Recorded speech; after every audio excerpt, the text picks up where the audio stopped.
پاکستان کی کہانی 14 اگست 1947 جب ایک تاریخ نے تاریخ رقم کی۔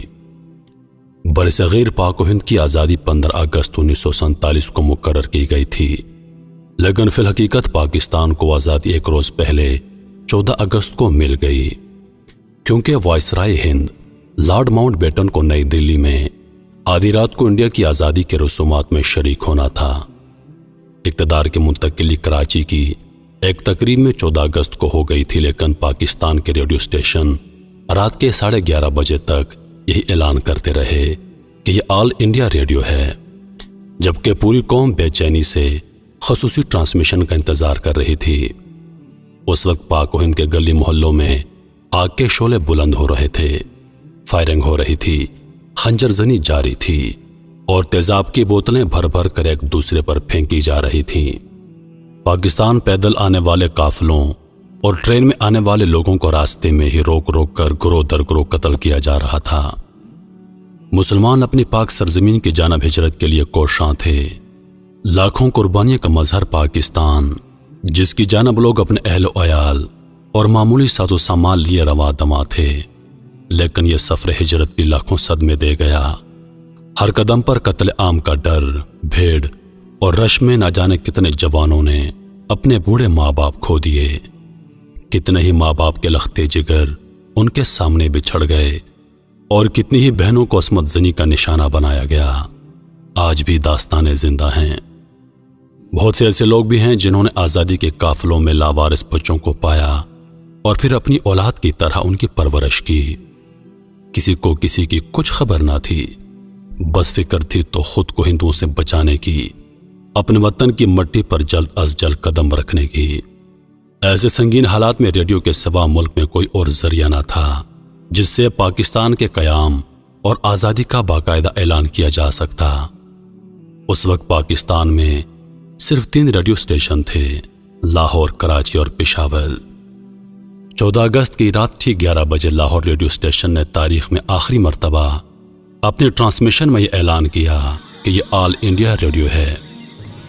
50 منٹ بعد جب 12 بجنے میں 10 منٹ باقی رہ گئے تو پاکستان کی اپنی عبوری دھن ہوا میں لہرانے لگی۔ یہ دھن پاکستان کے عظیم نغمہ نواز خورشید انور نے بنائی تھی۔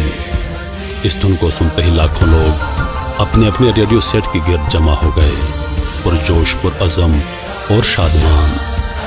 جب 12 بجنے میں صرف 1 منٹ باقی تھا تو یہ دھن دھیرے دھیرے پس منظر میں جا کر غائب ہو گئی اور ایک آواز ابھری۔ اب سے کچھ دیر بعد پاکستان کی آزاد اور خود مختار مملکت وجود میں آنے والی ہے۔ پھر ریڈیو پر کلاک کی ٹک ٹک کی آواز بلند ہونے لگی۔ سننے والوں کے دل کی دھڑکنیں تیز سے تیز تر ہوتی جا رہی تھیں۔ پہلے انگریزی میں آواز آئی، دس از پاکستان براڈ کاسٹنگ سروسز، اور پھر اردو میں آواز آئی، یہ ریڈیو پاکستان ہے۔ یہ آزادی کے ساتھ ساتھ پاکستان کی نشری عالمیہ کی ہندی سے اردو میں تبدیلی کا اتنا بڑا واقعہ تھا کہ لوگ اس قدر جذباتی ہو گئے کہ سبھی ایک دوسرے سے گلے ملے اور ایک دوسرے کو مبارکباد دی، حتیٰ کہ بعض لوگوں نے تو ریڈیو پاکستان کو ٹیلی فون کر کے مبارکباد پیش کی۔ یہ وہ لمحہ تھا جس کا ذکر ہر کسی کو سالوں سے بے صبری سے انتظار تھا۔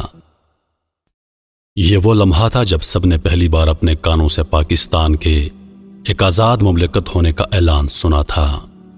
اس کے بعد انتہائی خوشکن آواز میں قرآن پاک کی سورہ فاتح کی ابتدائی آیات کی تلاوت کی گئی، جن کا ترجمہ ہے کہ اے محمد، ہم نے تم کو فتح دی اور تم پر اپنی نعمت پوری کر دے اور تم کو سیدھے راستے چلائے اور اللہ تمہاری زبردست مدد کرے۔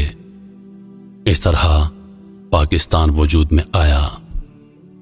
میرے محترم عزیز دوستو، ہم لوگ ہمیشہ یہ شکوہ کرتے ہیں، یہ گلہ کرتے ہیں کہ پاکستان نے ہمیں کیا دیا۔ حقیقت تو یہ ہے کہ ہم نے پاکستان کو کیا دیا۔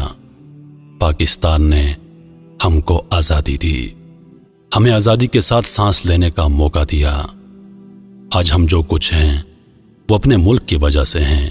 آج ہم لوگ آزاد سانس لے رہے ہیں۔ غلامی کیا ہوتی ہے اور آزادی کیا ہوتی ہے، یا آپ ان لوگوں سے پوچھئے جو غلامی کی زندگی بسر کر رہے ہیں۔ آزادی کی قیمت ان لوگوں سے پوچھئے